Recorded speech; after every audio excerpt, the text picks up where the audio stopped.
नमस्कार। आज हम कक्षा 10 की पुस्तक क्षितिज की कविता उत्साह की व्याख्या करेंगे, जिसे छायावादी काल के प्रमुख कवि सूर्यकांत त्रिपाठी निराला जी ने लिखा है। हिंदी साहित्य जगत में महाप्राण निराला नाम से प्रसिद्ध सूर्यकांत त्रिपाठी निराला का जन्म सन 1899 में बंगाल के मेदिनीपुर जिले के महिषादल नामक स्थान पर हुआ था। ये मूलतः गढ़ाकोला, जिला उन्नाव, उत्तर प्रदेश के निवासी थे। जब ये 3 वर्ष के थे तो इनकी माता का देहावसान हो गया था, इसलिए इनकी अधिकांश शिक्षा घर पर ही हुई। इन्होंने बंगला, संस्कृत, अंग्रेजी, हिंदी आदि में रचित साहित्य का गहन अध्ययन किया था। वे संगीत और दर्शन शास्त्र के भी गहरे अध्येता थे। रामकृष्ण परमहंस और विवेकानंद की विचारधारा का इन पर विशेष रूप से प्रभाव पड़ा।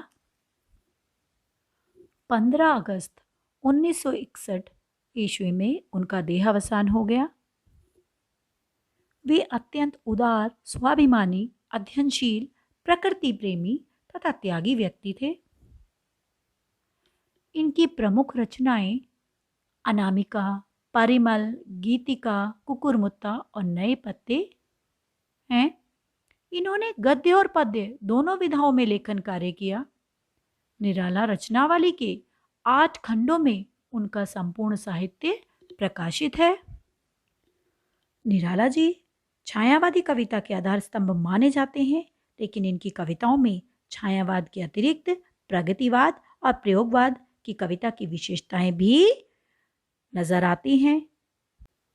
इस कविता में कवि ने बादलों के माध्यम से मानव उत्साह का वर्णन किया है। उत्साह एक आवाहन गीत है जो संबोधन शैली में लिखा गया है। इसमें कवि ने बादलों और नवीन कविता लिखने वाले कवियों को संबोधित करते हुए परिवर्तन लाने का आग्रह किया है। कविता में बादल एक तरफ पीड़ित प्यासे जन की इच्छाओं को पूरा करने वाले हैं, तो दूसरी तरफ वही बादल नई कल्पना और नए अंकुर यानी नव निर्माण के लिए क्रांति चेतना को संभव करने वाले भी हैं। बादल गरजू घेर घेर घोर गगन धराधर ओ, धराधर मूसलाधार, लगातार, गगन, आकाश। कवि बादलों को संबोधित करते हुए कहते हैं कि हे बादलों, तुम घनघोर गर्जना करते हुए आओ और सारे आकाश में इस तरह छा जाओ कि आकाश का कोई भी कोना तुम्हारे गर्जन से अछूता ना रहे। वे बादलों से फुहार, रिमझिम या धीरे धीरे बरसने के स्थान पर गरजने के लिए कहते हैं, क्योंकि उन्हें लगता है कि बादलों की गर्जना सुनकर लोगों के मन में नया जोश और उत्साह उत्पन्न हो जाएगा। वे बादलों को परिवर्तन का सूत्रधार मानते हैं, इसलिए वे उन्हें भयानक गर्जना करने और जोरदार बरसने के लिए कहते हैं। ललित ललित काले घुंघराले बाल कल्पना के से पाले। ललित सुंदर। कवि को आकाश में छाए सुंदर बादल उन छोटे बच्चों के समान सुंदर लगते हैं जिनके बाल काले घुंघराले हैं। वे कहते हैं कि ये सुंदर बादल किसी छोटे बच्चे के काले घुंघराले कोमल बालों के समान ही सारे आकाश में छाए हुए हैं और इनका विस्तार बाल कल्पना के समान मृदुल व घना दिखाई देता है।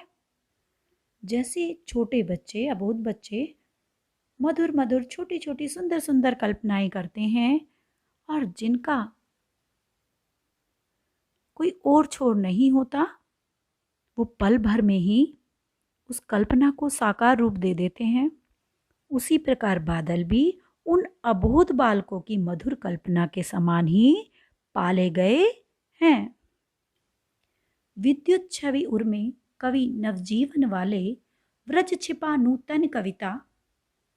कवि बादलों को नवजीवन देने वाला भी मानते हैं। वो कहते हैं कि हे बादलों, तुमने कोमलता के साथ साथ अपने अंदर बिजली रूपी जो कठोरता छिपाई हुई है उसे सारे संसार के सामने प्रकट कर दो। यहाँ कवि बादलों के साथ साथ अन्य कवियों से भी कहते हैं कि अब समय आ गया है, तुम प्रेम व कोमल भाव के स्थान पर ऐसी कविताओं की रचना करो जो लोगों में जोश और उत्साह का भाव भर सके।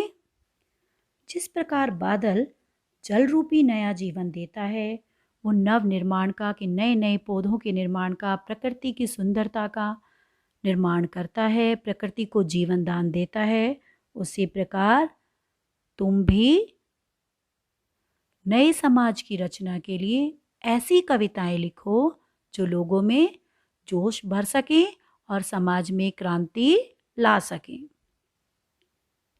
फिर भर दो बादल गरजो, कि तुम उनमें फिर से वही उत्साह, वही संचार भर दो। हे बादल गरजो, कि तुम भयानक गर्जना के साथ आकाश में छाकर बारिश करो। विकल विकल उन्मन थे उन्मन, विश्व के निधाग के सकल जन। विकल व्याकुल, उन्मन अनमने, निधाग गर्मी का ताप। कवि बादलों से बरसने की प्रार्थना कर रहा है क्योंकि यह धरती तप रही है। धरती पर रहने वाले मनुष्य अत्यधिक कष्टों का सामना कर रहे हैं। वे प्यासे हैं, चारों तरफ बेचैनी का वातावरण है, लोगों के मन उछटे हुए हैं, वो निराश हो गए हैं, अनमने हैं, और सारा का सारा विश्व, उसमें रहने वाले सभी लोग भीषण गर्मी के कारण दुखी हैं। आए अज्ञात दिशा से अनंत के घन, तृप्त धरा जल से फिर। जब पृथ्वी पर सभी मनुष्यजन व्याकुल और अनमने हो रहे हैं, तो तुम किसी अज्ञात दिशा से आकर अपने शीतल जल से इस तपती धरती को फिर से शीतल कर दो, अर्थात तुम बारिश कर दो और प्यासे लोगों के मन को तृप्त कर दो। शीतल कर दो बादल गरजो, कि इस समय सारे संसार में व्याकुलता, बेचैनी का वातावरण बना हुआ है। वे कवियों से कहते हैं कि इस समय सभी परेशान हैं और समाज को परिवर्तन की आवश्यकता है, तो वो अपनी रचनाओं से लोगों को इस तरह से प्रेरित करें कि आपसी मतभेदों को भुलाकर जो विषम परिस्थितियां उनके सामने आ गई हैं, उनसे वो निराश ना होकर उनका सामना करें और उनमें फिर से उत्साह का संचार हो जाए, उन्हें नवजीवन की प्रेरणा प्राप्त हो।